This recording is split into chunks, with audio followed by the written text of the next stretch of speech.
Muito boa noite a todos. Que a paz do Mestre Jesus nos envolva em mais essa oportunidade. É bom ter resposta do boa noite, assim que a gente sabe que está todo mundo acordado, que pelo menos os que eu estou vendo estão encarnados, né? Porque a gente sabe que tem os desencarnados também. E eu espero que vocês se mantenham acordados até o final. E eu espero não estender o horário, que normalmente é 30 minutos, mas eu não prometo que eu faça isso. Porque o relógio que está lá atrás, vocês não precisam olhar para trás agora, acreditem em mim. Aquele relógio parou há mais ou menos uns 10 minutos. E é nele que eu me pauto, tipo, tá na hora de acabar, tá na hora de acelerar. E parou o relógio. Olha só a preocupação da Cristina aqui, ó. Você me deu o relógio. Bom, desse mal vocês não padecem mais. Agora eu tenho um relógio. Se eu estiver olhando para baixo é porque o tempo está acabando. Então, acredito que em 30 minutos nós concluímos. Dando sequência às exposições doutrinárias com base no Livro dos Espíritos, nós falaremos de um tema que está no capítulo 1 da terceira parte desta obra, mais precisamente nas questões 619 a 628, que trata do conhecimento da lei natural. Todos nós estamos acostumados a viver dentro das leis. Estamos acostumados a estar submetidos às leis. Aqueles de nós que viemos de automóvel, por exemplo, ao sairmos daqui, teremos que respeitar algumas leis. As leis de trânsito, colocar o cinto de segurança, obedecer a sinalização, enfim. Mas aqueles de nós que estejamos a pé, ou enfim, nós também não estamos liberados. Temos outras leis que temos que cumprir. Quando vamos a um comércio, nós sabemos que nós, enquanto consumidores, temos direitos da mesma forma que temos deveres. Enfim, há uma série de leis humanas que regulam a nossa vida. Mas será que nós conhecemos estas leis? As mais evidentes, obviamente. Ou algum de nós não sabe que não se pode matar, não se deve matar, não se deve roubar, furtar, não se deve caluniar. Todos nós temos conhecimento dessas leis. Mas será que conhecemos todas? No ano de 1984, no município de Rio Claro, em São Paulo, foi editada uma lei que proibia o consumo de melancia naquela cidade. Vocês sabiam disso? Mudou a vida de vocês agora, né? Fiquem tranquilos, se um dia vocês estiverem em Rio Claro, essa lei não vigora mais, foi só naquele ano. Desconfiavam que a melancia causasse algum tipo de doença e naquele ano não foi permitido comer melancia. Mas hoje pode, se alguém estiverem lá. Mas vejam o perigo, vocês estavam aqui em União, Porto União, em qualquer outra cidade, passam por lá, resolvem comer uma melancia, podem ser punidos porque não conheciam a lei. No ano de 97, isso mais próximo de nós aqui, numa cidade paranaense chamada Bocaiúva do Sul, pouco menos de 10 mil habitantes, o prefeito estava preocupado porque estava diminuindo a população daquela cidade. E com isso o repasse do governo federal, estadual, também diminuía, porque era proporcional ao número de habitantes. E ele editou um decreto com força de lei, muito interessante, bem engenhoso para falar a verdade.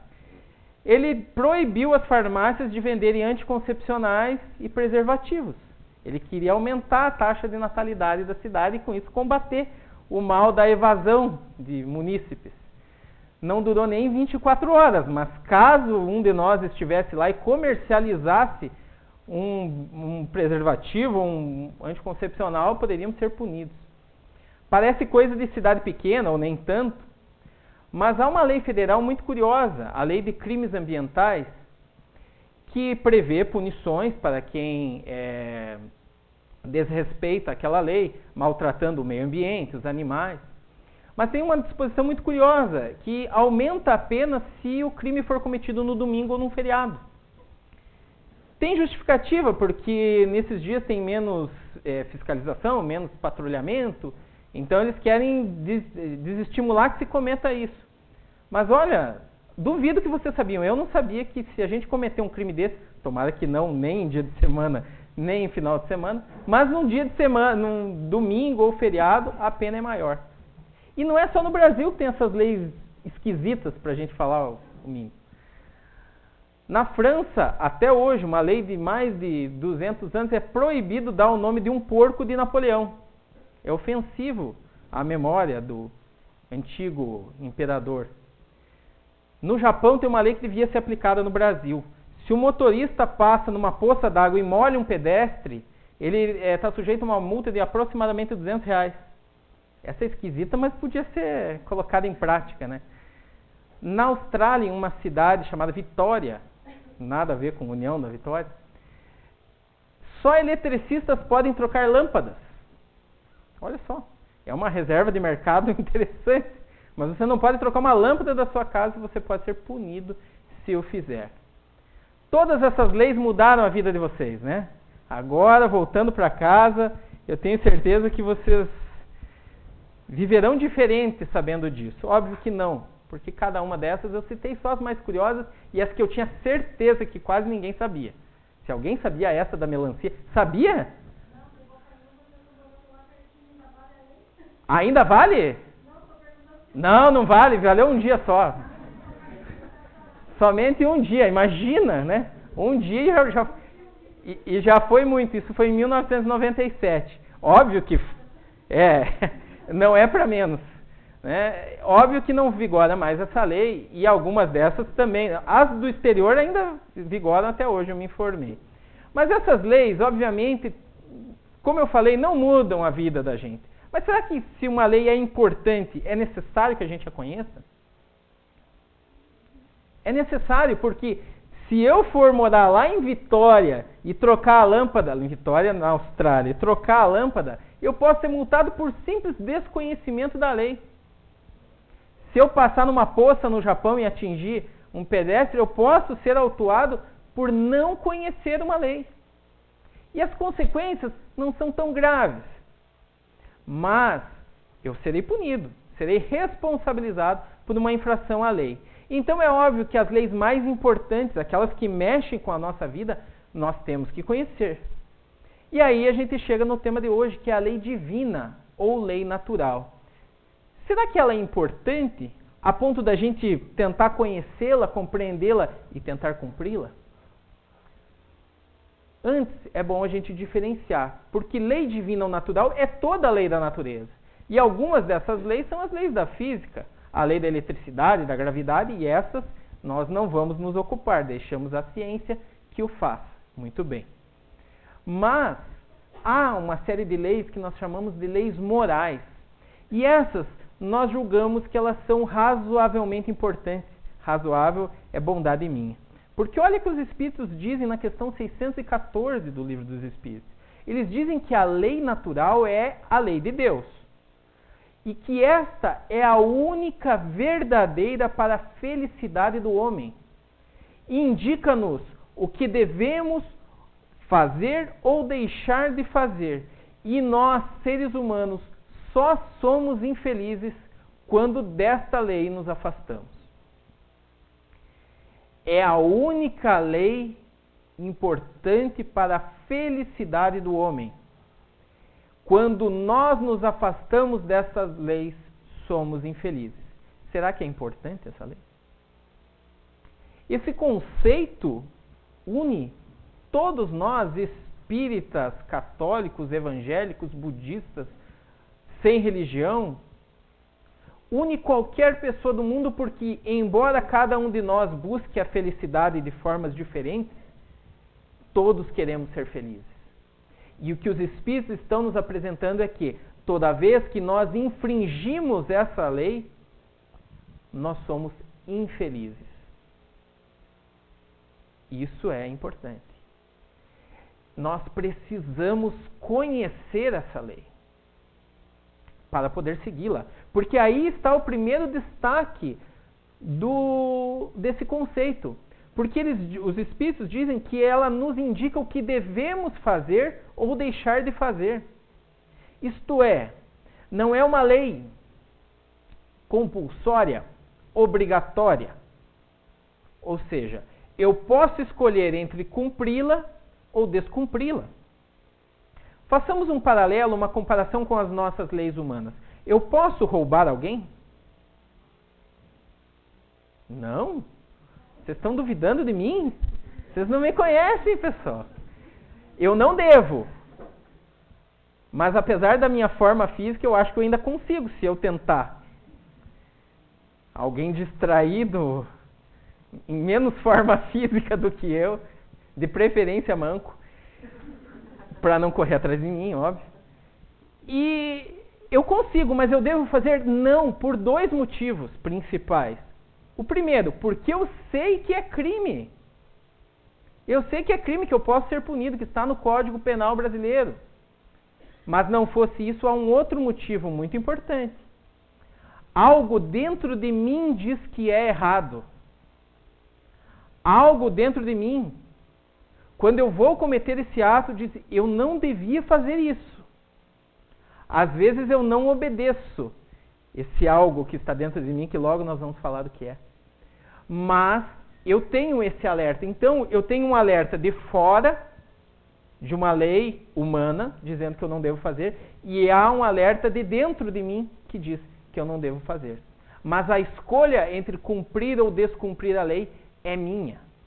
Só que nós temos que ter em mente, quando fazemos essas comparações com as leis humanas, que a lei divina tem algumas peculiaridades que a lei humana não tem. Para a lei divina não tem jeitinho brasileiro ou qualquer outro jeitinho. Não tem a possibilidade de contratar advogados caríssimos, profissionais exemplares que nos eximam de um crime que nós cometemos. A lei divina é infalível. Ela não erra. Ela não muda como as nossas mudam a cada dia. É a mesma. E ela não prescreve da forma como as leis humanas. Nós sabemos que um crime cometido há 50 anos atrás não pode ser punido hoje, via de regra, algumas raríssimas exceções. Mas na lei divina não tem prescrição. É por isso que, entre outras coisas, Jesus diz que o céu e a terra não passarão até que seja cumprido o último jota, o último iota, até que toda a lei seja cumprida. Porque nós precisamos observar essas leis. Não somos obrigados, mas quando não o fazemos, somos infelizes. Então eu acredito que nós já nos convencemos da importância dessa lei. Agora, a pergunta é: onde está essa lei? Como é que eu descubro isso? Porque essas aqui eu vou confessar, essas que eu trouxe, essas esdrúxulas, foi no Google. Será que no Google eu acho as leis divinas? Será que na livraria? Aonde? Porque eu já me convenci que ela é importante, que eu devo observá-la para buscar a felicidade. Onde encontrá-la? E os Espíritos respondem que ela está escrita na consciência de cada um, de cada ser humano, de cada espírito. Então nós temos essa lei dentro de nós. É esse algo que eu falava antes, que nos acusa ou que nos adverte, que nos alerta quando estamos cometendo algo de errado. Eu não devo fazer isso. Ou, em alguns de nós, em a maioria de nós, eu não devia ter feito isso. Porque às vezes esse start, esse momento de reflexão nós fazemos depois que já praticamos o ato. Mas há em nós, ninguém precisa nos acusar, nós sabemos quando nós erramos. Principalmente quando nos propomos a refletir sobre as nossas atitudes. Então, ela está escrita na nossa consciência. E aí vem a pergunta: será que todos a conhecemos? A resposta óbvia seria sim. Todos conhecem, está dentro de nós. Mas dessa vez a resposta não é a óbvia. Não, nem todos a conhecemos. Porque há coisas dentro de nós que nós não queremos acessar. Há conhecimentos, valores mesmo, morais, que nós queremos deixar de lado em determinadas circunstâncias. É como, os meus exemplos, gordinho sempre dá exemplo que gordinho entenda, né? É como você se senta lá na churrascaria, o meu churrasqueiro está aqui, que não me deixa mentir. chega lá e você vê assim, nossa, mais um pedaço, a tua mente está falando, isso não vai dar certo, isso não vai prestar. Por quê? Porque a gente sabe que a gente está infringindo uma lei da natureza, né? Que o espaço é limitado, a gente não pode encher ele, né? Da maneira que queremos. Mas ainda assim, a gente esquece. Não, eu penso nisso depois. E depois vai pensar mesmo. Mas é óbvio que nós fazemos uma escolha. Então, nem todos conhecem essas leis. Seja por não refletirem, seja por necessitarem de uma ajuda, de um auxílio para compreenderem aquilo que está na nossa consciência. Por que não devo fazer? Por que devo fazer? É necessário que a gente se cerque de elementos que nos deem essa compreensão. E aí vem a outra questão. Será que todos compreendemos as leis divinas?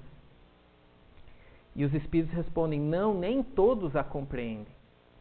E mesmo aqueles de nós que se dedicam a estudá-las, nós não podemos nos dar ao luxo de dizer que compreendemos as leis divinas. Porque como há um ditado que diz que na tempestade é que se conhece o marujo, muitas vezes nós acreditamos que compreendemos uma lei divina. Mas na dificuldade, quando estamos passando por situações conflituosas, tormentosas, nós temos dificuldade de adequar aquele conhecimento à nossa realidade. Aquilo é bonito, aquilo é lógico, enquanto nós vemos em teoria ou no outro. Mas quando aquilo acontece conosco, na prática, nós temos alguma dificuldade. Então, já temos alguma base, já temos alguma consciência desta lei divina, mas nem sempre a compreendemos. E a pergunta, a última dessa série que Kardec faz aos Espíritos é, se um dia todos a compreenderão? E aí vem a notícia animadora. Os Espíritos dizem, sim, um dia todos compreenderão as leis divinas e aí o progresso se efetuará. Porque imaginemos nós em uma sociedade onde todos respeitem as leis, não só as humanas, as leis divinas, que vão muito além das leis humanas. O respeito à coletividade, ao outro, à diferença, o preocupar-se com o outro, tal como nos preocupamos conosco, isso diminuiria ou até extirparia os conflitos sociais, os conflitos familiares, os conflitos profissionais. E esses conflitos que são causados pelo descumprimento das leis divinas, naturais, é que nos trazem infelicidade. Então, no dia que nós nos dedicarmos ao estudo desta lei, à reflexão sobre esta lei divina, nós temos tudo para construirmos um futuro melhor para nós e para a nossa coletividade. Porque estaremos criando um reino dos céus na terra, como Jesus fala. Nós traremos o regramento que vale no universo todo, para todos os espíritos, para o nosso dia a dia. É observar as leis, os mandamentos divinos. Mas parece difícil, porque nós não conhecemos e nós precisamos de alguém que nos alerte disso. Precisamos que alguém nos esclareça algumas coisas da lei que nós não entendemos. E nós sabemos que, por exemplo, o governo, via de regra, quando traz uma lei nova, diferente, ele investe em campanhas de publicidade, já viram? A lei nova vai fazer com que todo mundo fique feliz. Normalmente é assim, né? Não é que todo mundo fica feliz, mas enfim, se publica. Agora mesmo nós estamos passando pelo recadastramento biométrico, para quem está do lado de lá do trilho União da Vitória. Vocês sabem, né, que tem que recadastrar. Poxa, se não souberem, tem outdoor. Você passa na avenida, tem um luminoso enorme, dizendo recadastramento biométrico. O que é isso? É divulgação da lei. Há uma lei que exige que isso seja feito. E nós temos que ter consciência disso para que façamos a nossa parte, possamos cumprir a lei. Então se busca divulgar isso de toda maneira. Será que Deus contratou também uma agência de publicidade ou alguém para divulgar essas leis divinas? Não nesses termos. Mas os Espíritos nos esclarecem na questão 622 do Livro dos Espíritos que espíritos superiores encarnam de tempos em tempos ou a cada momento com a missão de relembrar essa lei. Em todos os tempos houve homens que tiveram essa missão. Em religiões diferentes, em filosofias diferentes, em nações, em povos diferentes, cada um com o seu modo de se expressar, mas fazendo com que nós nos espelhemos nessas pessoas, compreendamos aquilo que eles nos falam a respeito das leis divinas e possamos segui-las. Então, há missionários divinos em todas as épocas da humanidade, em todas as nações. Basta que nós analisemos, basta que nós aproveitemos a oportunidade de estar em contato com estes missionários. Mas aí a pergunta que eu julgo particularmente uma das mais importantes do Livro dos Espíritos, que é a questão 625, onde a resposta é a mais curta. O Livro dos Espíritos tem 1019 ou 1021? 1019 perguntas, e essa é a mais curta, porque ela é resumida numa palavra só. Mas a pergunta é completa. A pergunta é a seguinte: qual o tipo mais perfeito que Deus tem oferecido ao homem para lhe servir de guia e de modelo? Esse é o tipo de pergunta que a gente tem que analisar bem a pergunta para saber o que Kardec está querendo saber. Vejam só, ele tinha acabado de ouvir dos Espíritos que de tempos em tempos Deus envia pessoas, espíritos, para encarnarem entre nós e nos mostrarem como agir, como proceder, como devemos nos adequar às leis divinas. Kardec quer saber nessa pergunta o seguinte: destes, qual foi aquele que é o mais perfeito para nós nos espelharmos? Ele usa duas palavras, guia e modelo. O que é guia? Guia é aquele que a gente segue. Quando a gente vai num lugar que não conhece, tem alguém que conhece, ele serve o quê? De guia, para nos mostrar o caminho, para que a gente siga atrás. Faça igual ele. O que é modelo? Modelo é alguém que a gente imita. Às vezes eu ia num salão de beleza, cortar o cabelo, e tinha lá um monte de fotos que eram o quê? Os modelos dos cortes de cabelo. Aí eu vi o pessoal chegando, eu quero igual esse. Era um modelo, ele queria igual aquele. Comigo não dava certo, eu desconfio que era falta de matéria-prima para o profissional trabalhar ali. Mas enfim, se eu quisesse, eu falava, eu quero igual, eu quero que imite esse aqui. Então o que Kardec quer saber é qual o espírito, dentre todos esses missionários que encarnaram aqui na Terra, que nos serve de guia para a gente seguir e de modelo para a gente imitar. A resposta eu imagino que vocês já saibam. Sabem, né? É Jesus. Jesus representa os profetas, eu vim cumpri-los. A lei a que ele se referia era a lei judaica, a Torá, o Pentateuco de Moisés, os 5 primeiros livros do Antigo Testamento. Os profetas eram os profetas, os livros proféticos, Jeremias, Isaías, Ezequiel e outros 12 profetas menores. Ali estava todo o código de conduta do povo israelita, do povo hebreu. Só que ali havia uma mistura de leis humanas e das leis divinas, daquilo que era divino, que Moisés foi o portador. Obviamente, leis como aquela que dizia que a mulher, no período menstrual, deveria ficar apartada da sociedade, ninguém poderia ter contato com ela, senão era impuro. Contato físico, encostou numa mulher dessa, você ficava 7 dias impuro e deveria passar por um ritual de purificação. Isso tem sentido como lei divina? Obviamente que não. Era a lei da época, adequada aos costumes da época. Machista, preconceituosa, ignorante. Mas era o que tínhamos à época. Não vamos falar aquele povo ignorante. Nós reencarnamos, meus amigos. Nós tivemos outras vivências. Aquele povo éramos nós há 3.500 anos atrás. Aquela era a nossa lei à época. Hoje não há mais necessidade, não há mais lógica em leis como essa. Agora, o não roubarás, o não matarás, o amarás a Deus acima de todas as coisas, isso ainda faz todo sentido. E aí Jesus vem e responde a uma pergunta de um fariseu que o questiona: mestre, qual o mandamento maior da lei? E Jesus, respondendo que não iria quebrar a lei, que não veio destruir a lei, ele diz o seguinte, que amar a Deus de todo o teu coração, de toda a tua alma e de todo o teu espírito, com a maior intensidade possível. Amar ao teu próximo como a si mesmo. E ele diz: toda a lei, todos os profetas se acham contidos nesses 2 mandamentos.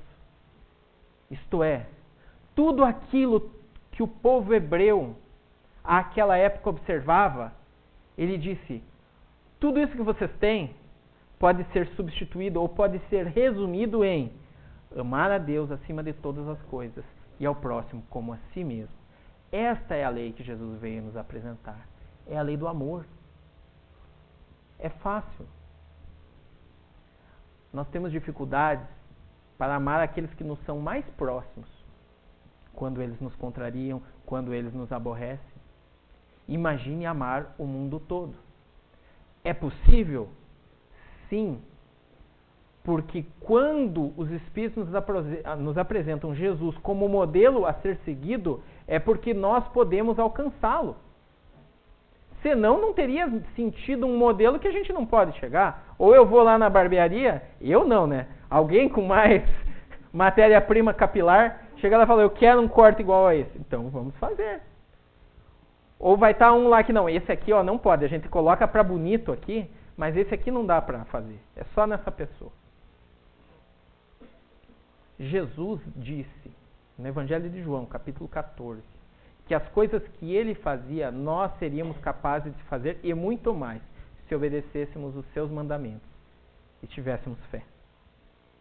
Ele disse, não é eu ou qualquer intérprete que está falando, ele falou que aquilo que ele fazia nós poderíamos fazer. Ou seja, ele é um modelo que para nós parece inatingível porque está muito mais evoluído do que nós. Basta dizer que é o mais evoluído que já habitou esse planeta, nas palavras dos Espíritos. Mas é perfeitamente possível, com muito esforço, com muito trabalho e esforço que não bastam em uma encarnação, há uma série de vivências necessárias que nós alcancemos isso. Mas aí, o que a gente faz agora? Porque eu sei que tenho que amar, mas como? Como é esse amor? E o amor pelo inimigo? E o amor ao próximo, mas um amor que não é posse, é um amor num sentido mais amplo? É para isso que, embora o amor resuma tudo, os Espíritos vêm e dividem a lei.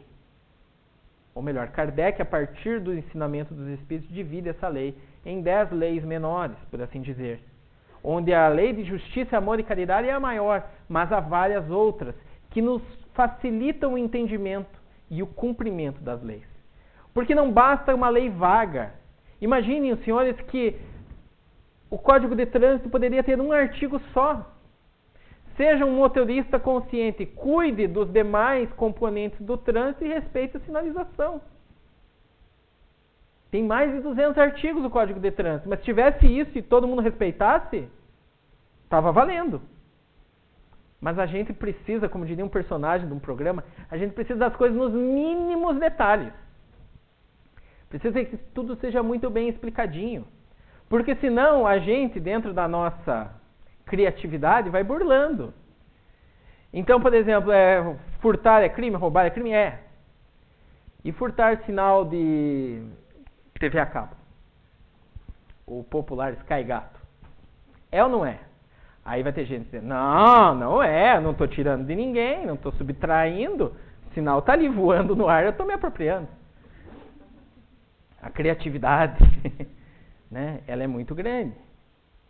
Ou furto pela internet.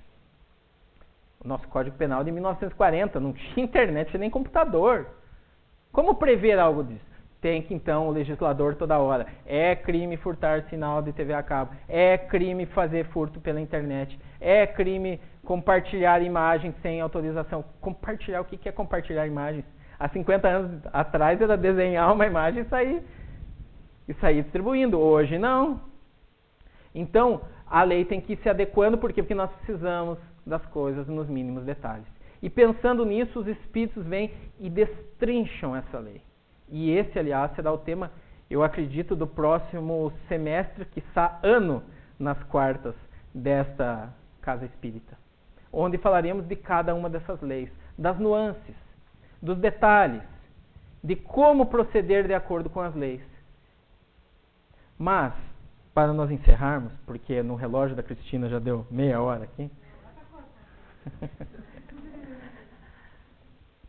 nós lembramos de um texto que está no Evangelho segundo o Espiritismo, onde os Espíritos nos dizem que a vivência da lei de Deus conduz o homem ao bem, e o verdadeiro homem de bem é o que cumpre a lei de justiça, de amor e de caridade na sua maior pureza. Nós somos homens de bem? Nós cumprimos a lei de justiça, amor e caridade na sua maior pureza? Essa é aquela pergunta que não precisa de resposta, cada um responde para si. Mas isso parece muito duro. Então eu não sou uma pessoa de bem?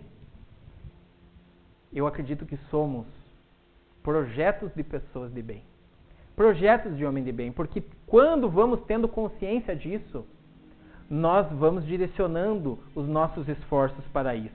E aí vem a conclusão desse texto, que reconhece-se o verdadeiro espírita e, por que não, o verdadeiro cristão, pela sua transformação moral, esta de um homem com defeitos, com vícios, com paixões, em alguém que cumpre a lei de justiça, amor e caridade.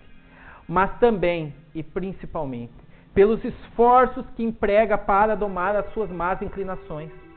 Porque nós temos uma série extensa de vivências anteriores, de outras encarnações, onde fizemos muito mal, onde erramos, sem dúvida alguma. Se hoje somos o melhor do que já fomos em qualquer momento, de acordo com a lei do progresso, imagina o que já fizemos para trás. Agora, muito do que erramos era por desconhecimento, por não conhecermos os mecanismos divinos, as leis, por não conhecermos o amor que Jesus nos apresenta. Agora, se hoje temos esse conhecimento, se hoje buscamos essa sabedoria divina, a nossa responsabilidade é esforçarmos-nos por cumprirmos essa lei. Esforçarmos-nos para domar em nós essas tendências, essas inclinações que trazemos de vivências anteriores, para que assim possamos nos tornar a cada dia pessoas melhores, verdadeiros homens de bem, que cumprem as leis e que por isso seremos felizes. Há quem acredite que isso é uma responsabilidade muito grande. Há quem encare essa necessidade como um peso. Mas nós dizemos, encaremos isso com felicidade. Felicidade e alegria de saber que está em nossas mãos e não na de ninguém. Não está na mão do governo, não está na mão do líder religioso, não está na mão de ninguém. Está em nossas mãos fazermos um futuro feliz ou infeliz, de acordo com o cumprimento ou não das leis divinas. Aqueles de nós que estamos aqui à frente, usando uma tribuna ou fazendo qualquer atividade na Casa Espírita, estamos nesse processo, como todos vocês. Estamos buscando ser pessoas melhores, ainda com todos os nossos defeitos, virtudes, paixões, que buscamos controlar num esforço incessante, diário, mas com a certeza de que será recompensado, não só pelas leis divinas, não só por Deus, mas pela nossa própria consciência de estarmos fazendo a coisa certa, e isso nos permite dormir à noite tranquilos, de que ao menos temos nos esforçado para seguirmos os mandamentos divinos e, sobretudo, a lei de amor. Que busquemos esse esforço, essa vontade firme de melhorarmos e saibamos que nunca estaremos desamparados, pois os bons espíritos diuturnamente auxiliam aqueles que têm o firme propósito de se melhorarem. Agradeço pela atenção de todos, desejo a todos um excelente fim de noite, muita paz a todos nós. Obrigado.